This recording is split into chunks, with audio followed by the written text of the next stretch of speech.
पढ़ाई पे ध्यान दो, पढ़ाई पे।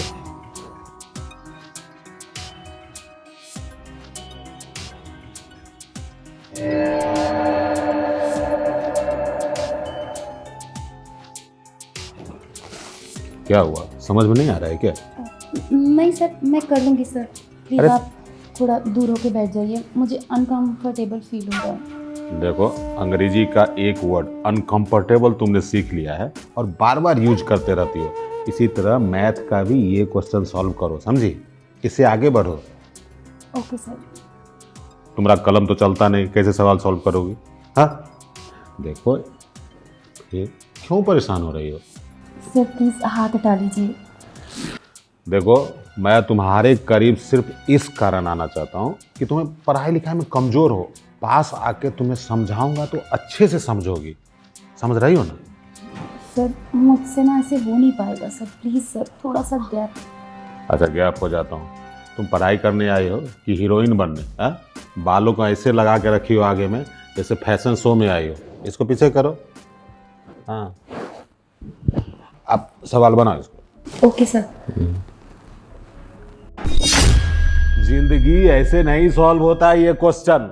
मैंने तुझको कितनी बार समझाया है कि इसको a+b के होल स्क्वायर पे ले जाओ। एक बात बताओ, मैंने जो तुम्हें अलजेब्रा का फार्मूला बताया था वो याद है? सर मैं कर लूँगी, बस आप थोड़ा सा दूर हो जाइए प्लीज़ सर। अरे ठीक है, दूर हो जाता हूँ, लेकिन तुम्हें याद है फार्मूला कि नहीं? हाँ सर। हाँ बताओ तो क्या है फार्मूला? सर वो मुझे ना आपसे एक बात पूछनी थी। देखो, मैं कुछ पूछ रहा हूँ उसका जवाब नहीं दे रही हो और तुम पूछना चाहती हो। पूछो, क्या बात है? सर मैं ये पूछ रही थी कि आप मुझे हमेशा शॉर्ट ड्रेस में ही क्यों बुलाते हो? ट्यूशन की तो कोई ड्रेस कोड नहीं होता। देखो, मैं मानता हूँ कि ट्यूशन का कोई ड्रेस कोड नहीं होता, लेकिन तुम 21वीं शताब्दी में जी रही हो और आजकल की लड़कियाँ खुले विचारों वाली होती है, खुले दिमाग का यूज करती है और मैक्सिमम खुले बदन में ही रहती है। मैं तुम्हें इसलिए ऐसे शॉर्ट ड्रेस में बुलाता हूँ कि तुम पढ़ाई पे पूरा फोकस कर सको और मेरा फोकस तुझ पे रहे, ताकि तुम पढ़ाई में अव्वल आओ। Okay sir. समझ गई ना? जी। हाँ, आप पढ़ाई करो। अरे इसको यहाँ से लेके चलो ना, क्यों समझ में नहीं आ रहा है? मैं कर रही हूँ सर। करो ना। ये हाथ हटा लीजिए प्लीज़। हाथ हटा लो। ऐसे सॉल्व करोगे क्वेश्चन? पिछले 3 घंटे से तूने मेरा दिमाग खराब कर दिया। कलम तो कॉपी पे चलता ही नहीं है। सुनो, अब मेरे सर में बहुत दर्द होने लगा है। एक काम करो, जाओ मेरे लिए चाय बनाओ। मैं चाय बनाऊँ? हाँ तो क्या हुआ? मैडम नहीं है क्या घर पर? वो बना देंगी चाय। अरे मैडम जी आजकल मेरा कहाँ ख्याल रखती है।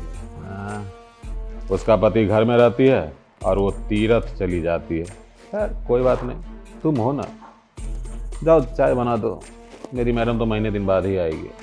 लेकिन सर मेरी मम्मी मुझे यहाँ पर पढ़ने के लिए भेजती हैं, ना कि चाय बनाने के लिए। एक बात बताओ जिंदगी, अगर तुम्हारे टीचर के सर में दर्द रहेगा तो तुम्हें पढ़ा पाएगा? मैं तुम्हारी भलाई के लिए बोलता हूँ, तुम चाय बना के लाओ, सर दर्द खत्म होगा, मैं तुझे अच्छे से पढ़ाऊंगा। समझ रही हो ना मेरी बात?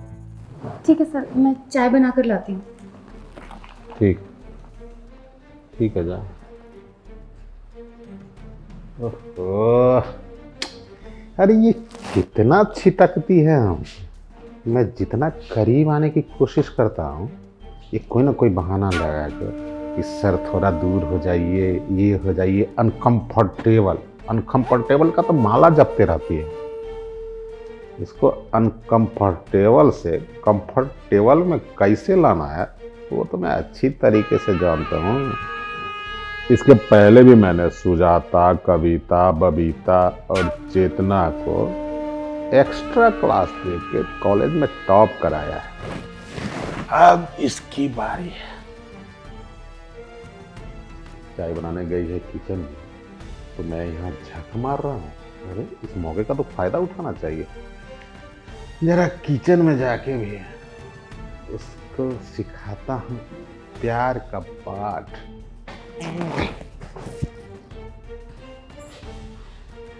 हे भगवान, आज सर को क्या हो गया है? और मैडम 1 हफ्ते के लिए बाहर चली गई है। अगर मुझे पता होता तो मैं ट्यूशन ही नहीं आती, कुछ ना कुछ बहाना बना के 1 हफ्ते की छुट्टी कर लेती। अब मैं क्या करूं? अगर मम्मी को बताऊंगी कि सर मेरे साथ ऐसी हरकतें कर रहे हैं तो मम्मी सोचेगी कि मैं पढ़ाई से बचने के लिए नाटक कर रही हूँ। एक काम करती हूँ, जल्दी से चाय बनाकर सर को दे देती हूँ और फिर घर चली जाती हूँ।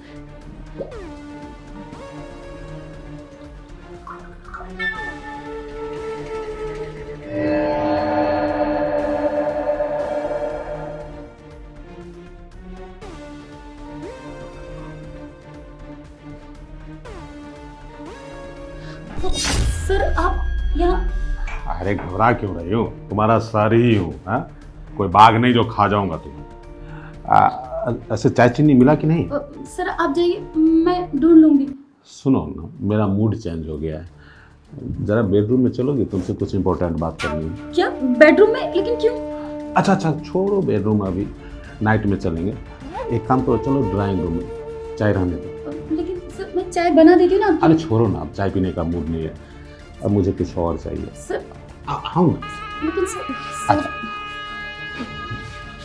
बैठो। अरे करीब बैठो, दूर क्यों बैठती हो? क्या हुआ, घबराती शर्माती क्यों हो? जानती हो, तुम्हारी ये अदा मुझे बहुत अच्छी लगती है। अब खुल्लम खुल्ला एक बात मैं बताता हूँ तुम्हें। देखो, मेरी पत्नी तो चली गई तीरथ धाम पे, हाँ, और उसकी कमी मुझे बहुत महसूस होती है, और तुम मुझे भाग गई हो, बहुत अच्छी लगती है। मतलब तुम अपने सुंदरता का फायदा मुझे दे दो ना। सर आप ये क्या बोल रहे हैं? आप मेरी टीचर हैं, मैं आपकी स्टूडेंट हूँ, आपको सोचना चाहिए ना, ये सब बातें ठीक नहीं है सर। देखो, टीचर और स्टूडेंट ये सब तो एक बहाना है दो दिलों के मिलने का। अब किसी बहाने हम दोनों मिल गए ना। हाँ, मैं अपने दिल की बात तुमसे कह रहा हूँ, तुम भी दिल से ही सुनो। सर प्लीज़ ऐसी बातें मत कीजिए सर, मुझे कुछ ठीक नहीं लग रहा है सर, मैं घर जा रही हूँ। अरे रुको, अरे बार बार घर जाती हूँ, मैं जानता हूँ। हाँ, तू घर के बहाने वो जो तेरा चिकना बॉयफ्रेंड है अंकित, उसके साथ नैनो का पेच लड़ाने जाएगी। सर आप ये कैसी बातें कर रहे हैं? अंकित मेरा नॉर्मल फ्रेंड है बस। देखिए जिंदगी जी, अरे अंकित के साथ अब जिस होटल में जाती है ना, हाँ, वो भी कॉलेज टाइम में, मैं उसी टाइम सामने वाले बिल्डिंग में जाता हूँ सुजाता को ट्यूशन पढ़ाने के लिए। सर उस होटल में एक बहुत अच्छा रेस्टोरेंट है, हम बस वहाँ पर कॉफ़ी पीने गए थे। ओहो, कितनी भोली हो तुम ना, कुछ भी बहाना बना दो, जैसे तुम मैं बेवकूफ़ हूँ, ये मेरे बाल सफ़ेद ऐसे ही हो गए हैं, मुझे कुछ एक्सपीरियंस थोड़ी है।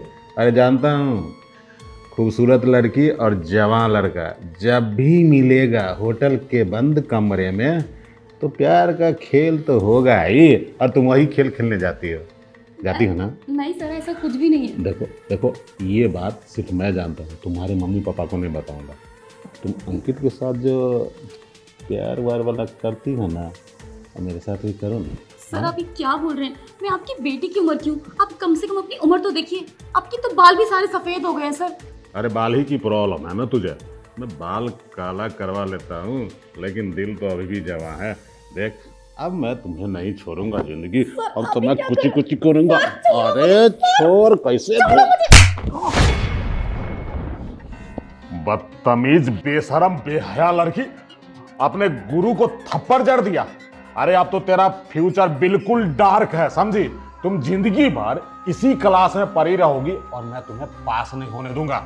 कोई बात नहीं, मैं फेल हो जाऊं अच्छा है, लेकिन मुझे खुशी इस बात की होगी कि मैंने कोई गलत काम नहीं किया, मैं कोई गलत काम करके पास नहीं हुई हूँ। इतनी देर से मैं आपको बोल रही थी कि सर प्लीज मत कीजिए, लेकिन आपकी समझ में नहीं आ रहा था। अरे टीचर और स्टूडेंट का रिश्ता कितना पवित्र रिश्ता होता है, लेकिन आपने ना उसे दागदार कर दिया है। अरे उसी रिश्ते को मैं मजबूत करने जा रहा था, पवित्र बंधन में बंध के, लेकिन तूने वो बंधन बनने से पहले ही तोड़ दिया। चुप करिए सर, बहुत देर हो गई आपकी बकवास सुनते सुनते। मैं आपकी बकवास सिर्फ इसलिए सुन रही थी क्योंकि आप मेरे टीचर हैं और मेरी मम्मी ने इस विश्वास के साथ मुझे आपके पास भेजा था ताकि मैं पढूं और अच्छे नंबर से पास हो जाऊं, लेकिन उन्हें नहीं पता था कि आपका इतना गंदा चेहरा है। लेकिन अब मैं घर जाकर ना उन्हें सब बताऊंगी कि आप क्या करते हो लड़कियों के साथ, क्यों आप कम फीस में लड़कियों को पढ़ाते हो ताकि आप उनका फायदा उठा सको। और मम्मी के साथ ना सीधा जाऊंगी पुलिस स्टेशन और आपके खिलाफ कंप्लेन करूंगी, आपको छोड़ूंगी नहीं सर, मैं जा रही हूँ। अरे जिंदगी देखो जिंदगी ऐसे नहीं जा सकती हो। अरे जहां गले मिलना चाहिए था, तू गले में फंदा लगवाने जा रही है मुझे। अरे ससुरा, गलत हो गया, तो क्या करूं? अगर ये पुलिस में कंप्लेन कर देगी और पुलिस मुझे पकड़ लेगी तो समाज में थू थू हो जाएगी। चाहे जिंदगी के मुझे पैर ही क्यों ना पकड़ना पड़े, लेकिन उसे थाने नहीं जाने दूंगा और विदाउट एग्जाम ही उसे कॉलेज में टॉप कराऊंगा। ये प्रलोभन ठीक रहेगा उसके लिए।